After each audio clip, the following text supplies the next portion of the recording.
All right, we're live. I've got Loewen here from Amira Health. Loewen, thank you so much for taking the time to join. I'm super excited to dive into your background, as well as how you're using hardware to solve a problem that basically half the world's population will face at some point. Happy to be here.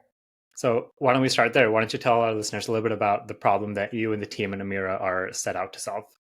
Totally. So, Amira is focused on unlocking women's potential, specifically in midlife. We have found that there's been a huge underinvestment, under innovation in the women's health space once they hit 40 plus. So that's what we're focused on. We're starting with hot flashes. Hot flashes is something that about 80% of women will experience, and they last on average 7.5 years. And we have found a way to predict and preemptively counteract sleep disruptions from those to keep women in the workforce longer, keep them healthier, and keep them themselves. Yeah. And the hardware that you're using to solve that, if I'm not mistaken, is a wrist-worn wearable that you wear at night. And Mhm. does it connect to a heated mattress of sorts? How does that work? It connects to a cooling mattress pad. Both of them we're making in-house because neither of them existed in the way that we needed them to exist. So from the wearable standpoint, we are monitoring what's called skin conductance, and forecasting an incoming hot flash earlier than you would through temperature alone through monitoring the skin's electrodermal response, watching how the pore sizes change, how micro amounts of moisture change. And then from the cooling response side, we have a Peltier cooled water tank. And once we see a hot flash identified, within 7 seconds, we cool the bed down through this cooling reservoir that shoots cold water into that pad. Wow. So it seems something that's kind of very unique to the problem you're trying to solve. And Mhm. it makes sense that it doesn't exist already because it's such a focused problem that you're set out to solve compared to some of these more generic, like, we're going to solve this big generic problem that maybe there's no specific way to do that. And so your background is in engineering. I think you did mechanical engineering at MIT. Mhm. So how did that kind of drive through into some of the decisions as you're building out this hardware? Was that technical background useful, or kind of what are your thoughts on that?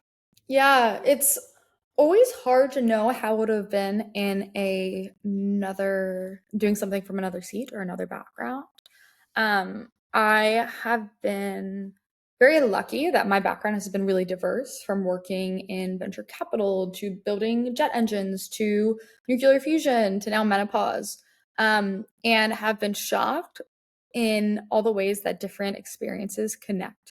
Um, so I found a lot of connections through past jobs that I have had, learned a lot from those different experiences that I've applied to my current um, company. I do think it is really helpful being an engineer because you Mhm. understand a lot of the failure points that can happen in hardware. You can learn these without being an engineer by training, but it does give you a little bit of a head start in saving you some of those learnings by knowing some of the complexity, some of the common pitfalls that happen from bringing a one-time working prototype all the way up to design for manufacturing in the factory Mhm. in a scale that is reliable. Yeah, so I want to talk about that progression too. So that initial first time prototype, tell me about kind of the aha moment when you were like, these sensors and these coolants, they exist in the wild. Why can't we just combine them? And tell me how you went about making that first one of one. Yeah, that first prototype. We were in an accelerator at the time. And what I loved about this accelerator in the early days is we had very tight timelines to report to our board. This accelerator had like every month a board meeting, and then you would present the progress that you've made. So we were up against all these other software companies for prototypes, versions of the testing progression, which was like in some ways really good for us because it encouraged us to be much faster than we would have in like a hardware alone environment. In the early days, we tried a ton of different things, from infrared lasers through the ear to highest grade temperature sensors. Luckily, it was in Shenzhen for some of this initial prototyping. And what's beautiful about Shenzhen is everything you could possibly need in the electronics sensing world is there and readily Wow. accessible. So things that would take months to get here otherwise or would be impossible to find, you can find there on like a train ride away. So that was really, really helpful for the early days of scoping through all the different types of ways that you could do it and landing on something that actually worked. Nice. And so when you, first of all, I love that idea of kind of being up against a software group where you're forced to iterate on the same cycle as software, which happens super quickly. Mhm. I have this really strong belief just with work, with anything in my life, that work like fills up the amount of time that you give it. Yeah, It's not my exactly. quote, but it's Mhm. definitely a way to kind of reframe things. And it's like, if you only had, in your case, a month, what can we get done in that month to give those updates? Totally.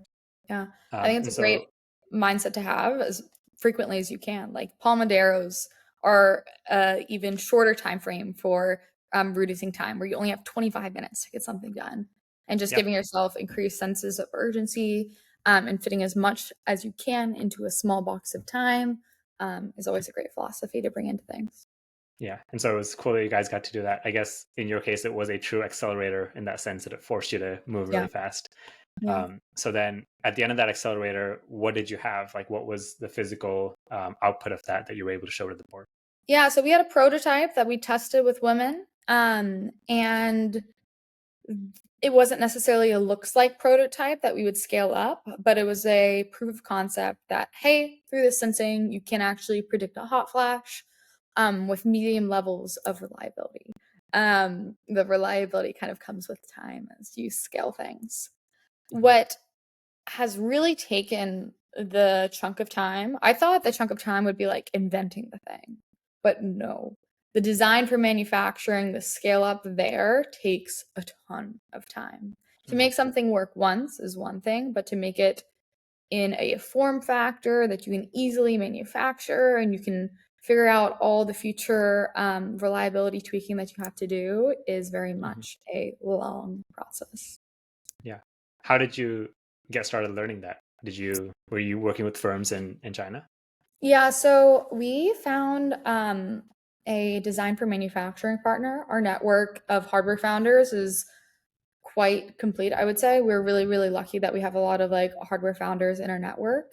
And we found that working with some of the product development firms is really helpful to repeat some of the um, regular pruning processes that you need to do for prototype design to scale Mhm. up for manufacturing. And a lot of that can be helpful with experience. I think that there is always kind of a shifting between innovative, like doing things like they haven't been done before, and then also like tons of experience and applying the ways that they have been done before. And there's kind of Yeah. like a toying between those two.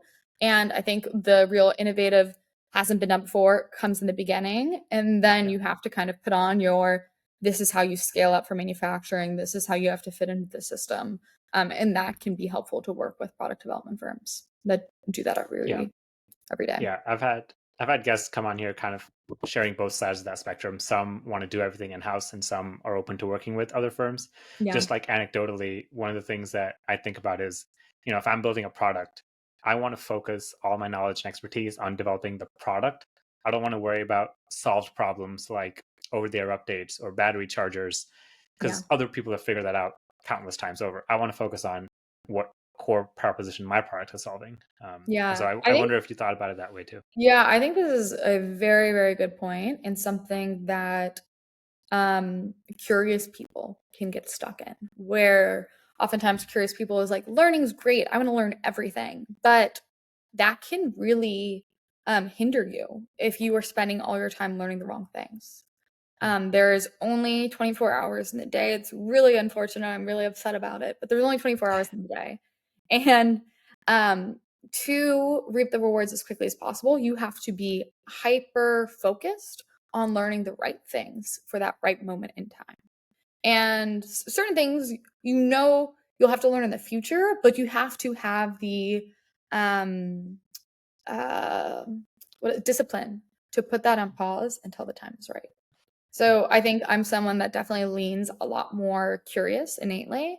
And one thing that's been really difficult in building a company is actually pausing some of those curiosities Mm. and knowing, hey, the time isn't right. I need to focus on this one thing right now. And then in the future, I can learn these other side things. Or maybe that someone else is getting to focus on this other battery charger or something else, but you have to stay on the most timely, critical part of your business at any given time. And how did you figure out what that was for yourself? Like, how do you draw that line between later and right now? Great question. This is the $1,000,000 question or $1,000,000,000 question. I think that there's never a perfect on this prioritization piece.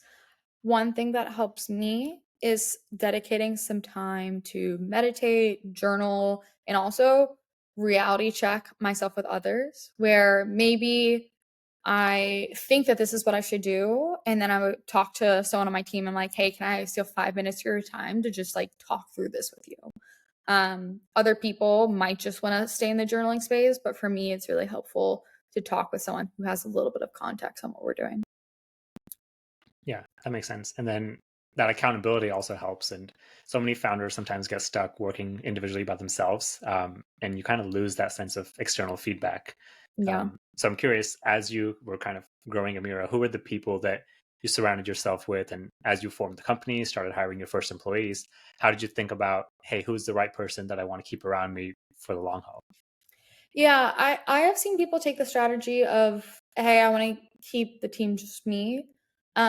I think that that is really hard for hardware because for hardware, there are so many pieces that have to be put in place and then fit together, and to be a master of back-end software systems, low-level firmware, design for manufacturing, electronics, PCB, marketing, brand, that's really difficult to do that Mm. all. So you have to have a collection of minds, a collection of different folks working on their silos.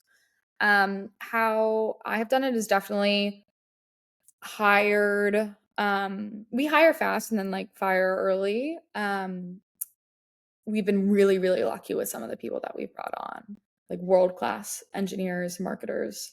And then additionally, keeping a really strong network of people that are like 6 months ahead of you or are able to stay in the bird's eye view territory where they see a huge aggregate of different companies, of different types of products like yours, and they're able to see what's going to pop up on more of like a large scale data perspective, or other folks that Mhm. are like very in the weeds and then have just gone through the weeds that you're about to go through. So I Mm. think venture capitalists often fit into like the aggregators of the data, and then founders that are semi relevant to you that are 6 months ahead are also extremely useful. Yeah, that's a super interesting model. In your case, how did you find those founders that were 6 months ahead of you? Because a couple of the other guests I've had on here, they have a hard time finding that community of other hardware builders. Because a lot of engineers, they tend to kind of be tinkerers, kind of building prototypes in their garage. That's the stereotype. How did you go find those founders 6 months ahead of you? And I remember earlier you also said that you have a network of hardware founders. So how did you kind of build that around you to be surrounded by that? Yeah. It is a good question. I think that this is where some of the Midwestern tendencies come into play and are pretty useful. I think that I am very extroverted, friendly, outgoing, and whenever I come across one of those individuals, we usually like stay in contact because you know what a needle in the haystack that Mm. person is that also does consumer hardware startups. Mhm. Um, and then you do need to do kind of like a lot more networking to find that needle in the haystack. It Mm. is not enterprise SaaS, which is very common. Mhm. Consumer hardware is less frequent these days. So when you do find those individuals, know how special and rare it is to come across those. Which is you and every single other guest that I've had on here. Yeah, exactly. That's great. So let's go back to the product for a second now. Yeah. So what's the current state of the product? Are you selling to women? Are you manufacturing already? Where are you at? Yeah, so we've gotten 10 units back from the factory. So we're still pretty early stage when it comes to the manufacturing process. And then right now, the factory is shipping us the next 50 units. Okay, So very nice. exciting time in the hardware land. Definitely. Do you have users lined up for those We 55 do. units? Yeah, yeah. We just started selling like very, very recently and kind of like quietly. So it's not Uh-huh. like an official launch. It's more of like a, hey, we have a landing page right now that you can come across. So we've sold our first 30 units and are now thinking about, okay, what does a true go-to-market notion look like? Hmm. And it is totally different than what it takes to bring up a hardware invention. I feel like I am a tennis player that is now having to learn water polo when it comes to like, okay, this is what it takes to get consumer electronics to work, and now this is what it takes to sell it. It's very, very different.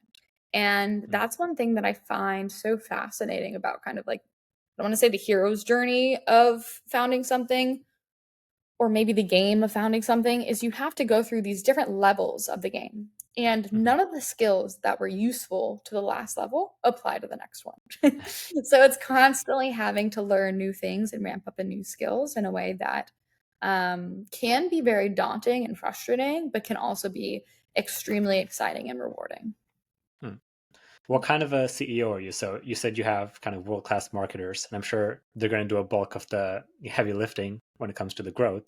How Yeah. involved are you going to be? Are you going to be like that curious person who's wanting to learn everything on their own as well? Yeah, I think that this has been a little bit of a journey because I have a lot of opinions, and I do not have as much time as some of the people that are able to spend full time on it.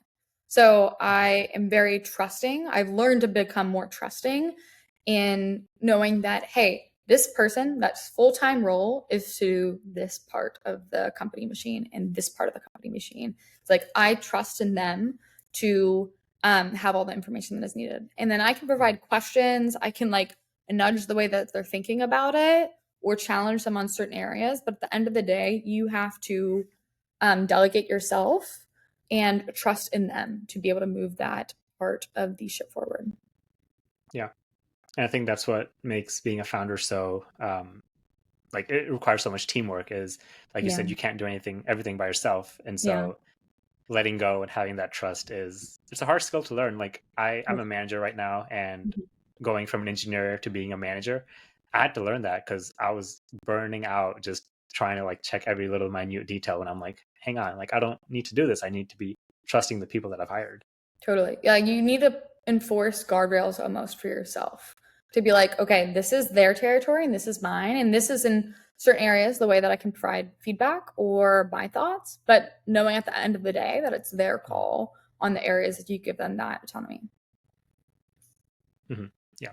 I want to talk about your first 30 customers, as well as Mhm. the initial women that you were using for testing the prototype earlier. Yeah. How did you go about, getting these people lined up to help you test, to get their feedback? And what tips do you have for others that maybe have an idea and want to go get customer feedback?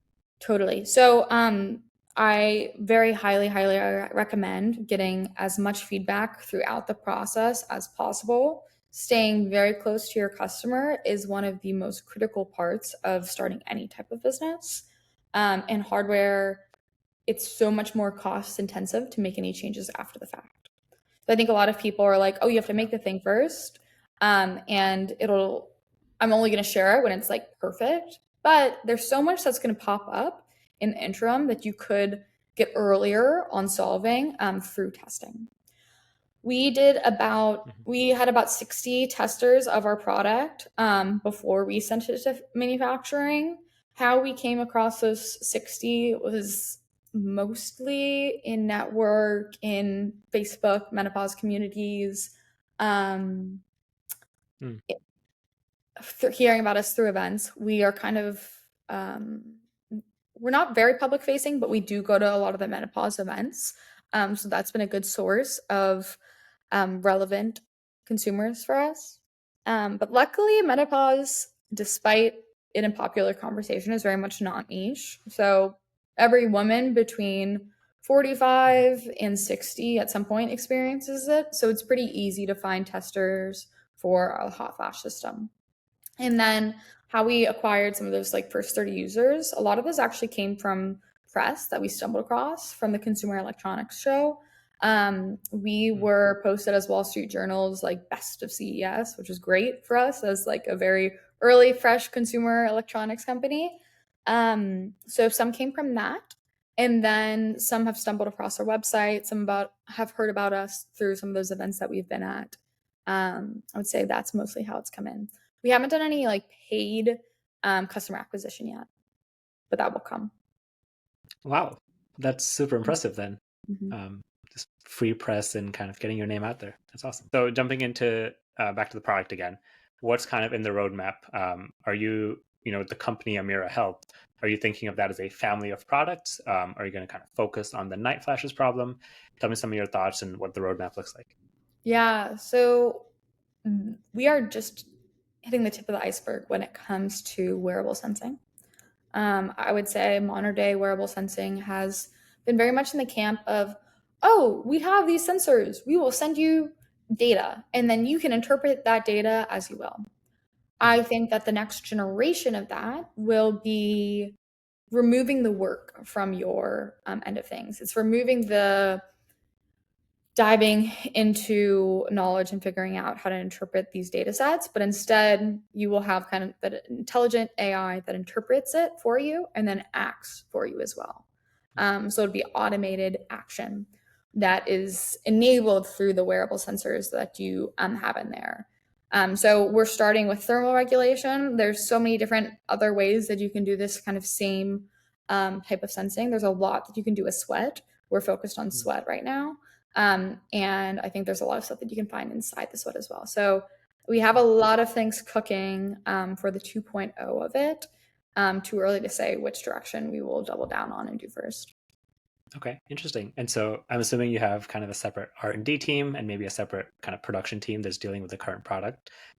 Being an early startup like you are, how do you find that balance and avoid kind of burning too much in R&D, but also not giving enough attention to manufacturing and Yeah. production? Yeah, this is a really good question.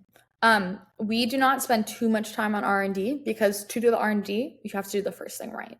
So you have to like earn your ability to do some of these more like moonshotty ideas. And I think this is where a lot of technically inspired people fall into a trap where they're like, look at this cool science. How fun would it be if we could do this shiny thing? But you have to do the practical thing first and get that done. And then you kind of earn your right to go deeper into the R&D and creating the future of different areas of science. But it's checking one thing off the box at a time. So back to that like disciplined prioritization. Yeah, and I think that's what you're describing is ideal, where you don't necessarily burn a bunch of cash in R&D. Instead, you have something that works. You have essentially your business is a prototype at that point, Yeah. and you're kind of iterating on it. And then that money's just feeding back into R&D, which I think that's so great because you're establishing an audience, you're testing out your initial ideas, Yeah. and validating right away. And revenue is king these days. I think that we're seeing the landscape of venture change pretty dramatically.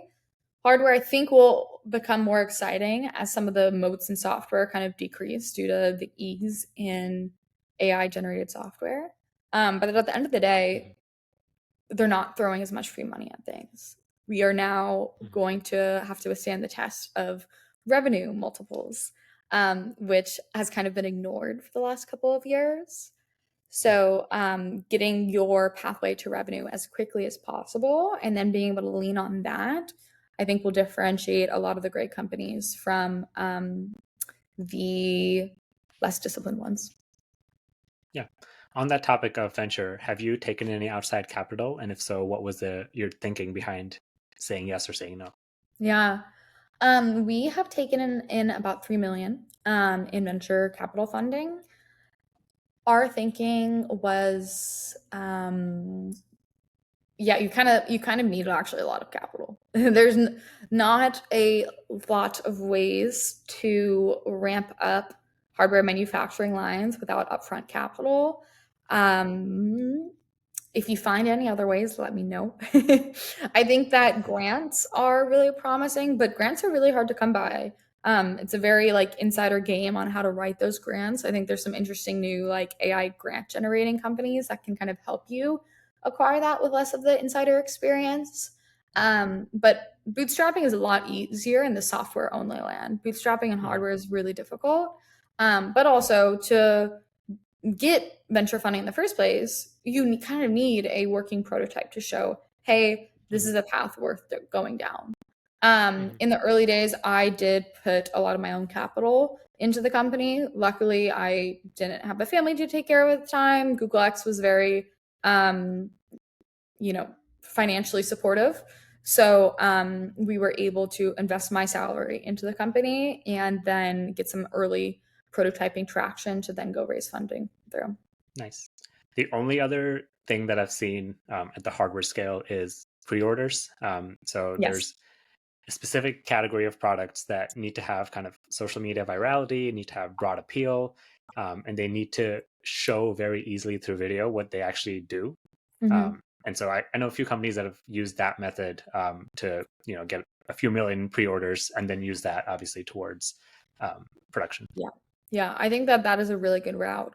I think one thing that people don't pay as much attention to up front is they're optimistically thinking, oh, these pre orders will come for free. But you do have to do a lot to get people to that web page in the first place. Like you could have an amazing product, but if no one knows about it, Mm. then no one's going to buy it. So money is still Hmm. required, even if you are doing one of those like Kickstarter campaigns, different pre order campaigns to get the word out there, or maybe you have some competitive edge around already being super close to your consumer and having some sort of Yeah. virality through TikTok or online social Yeah. media. Yeah. The Kickstarter thing, that's the whole nother kind of topic that lately I've been hearing. It's no longer the thing that you go to as a bootstrap founder to like gain capital. It's something that you have to invest capital to like have a good campaign. Like you have to hire firms, and there's Yeah. like dedicated firms for having a successful crowdfunding campaign. It's crazy how that evolved. Yeah, yeah, yeah. Like 4 years ago, that was not the case at all. But now Hmm. it's very much a um, tried process where Yeah. I think when things first appear, there's a huge arbitrage opportunity because it's Yep. fresh. Like TikTok in the early days, people got such fast virality and excitement through that. Kickstarter, I'm sure, was probably the same when it's like fresh, new. But then when it's been around a while, some of that arbitrage opportunity diminishes. Yeah, I wonder if there's room in the market now for a new player, right? Because Kickstarter nowadays and Indiegogo, they're so polished. And I remember like the old days of Kickstarter where people were like taking pictures of prototypes with their phones, and that was it. Yeah, yeah. But Wow, how different it is. yeah. Last question before I let you go here. So, if you could do this all over again, starting from when you first had the idea to today, where you're now manufacturing 50 units and getting ready to test them out, what would you do differently? Oh, that's such a good question. I would have gone to China earlier, Earlier? would be the answer. I think that China, um, they have everything there right now. I mean, who knows what will happen with tariffs, but when we went to the factory in China, so much of that design for manufacturing was sped up. So much of the early prototyping, not early prototyping, but the early manufacturing was sped up. Hmm. So if I were to start this all over again, I would, when I had the idea, go get an apartment in Shenzhen and prototype, speak with manufacturers, do some of the design for manufacturing with them. Hmm. And I think that would speed up the process tremendously and also reduce some of the costs that actually go into it. What is it about actually going there that kind of helps propel things? Is it the face-to-face meetings? Because I've never been to China for Yeah. this purpose, so I'm curious. Yeah, face to face actually, we have not found a new technological replacement of that. Face to face meetings still really important for fast tracking trust and finding partners that really want to invest in you and help you. Because when you are in early days and you do not have 100,000 unit orders, manufacturers don't necessarily want to spend a lot of time on you. They want to spend time on those bigger players that have larger volumes. However, if you're there in person, you do have their attention in a way that you don't have Mm. over email. And then also some of the language challenges is easier when you are there yourself, and you're able to be so much scrappier, get parts that you wouldn't be able to get for months otherwise. You're able to like see Mm-hmm. how they're putting the things together and then brainstorm ways Mm-hmm. that that can be done easier. So definitely recommend going to China early, going to factories, figuring out parts, figuring out design for manufacturing techniques earlier that way. Yeah, I can definitely resonate because I'm sure even if you don't have the 100K MOQs, you being in person is an investment that you're showing that you're serious, and they can't Exactly. ignore you if you're standing in front of them. Exactly. Um, Yeah, definitely. so that's awesome. Well, all the best for you and your entire team at Amira. You guys Thank you. are doing really important work, so I wish you all the best. And yeah, thanks for coming on. Appreciate it.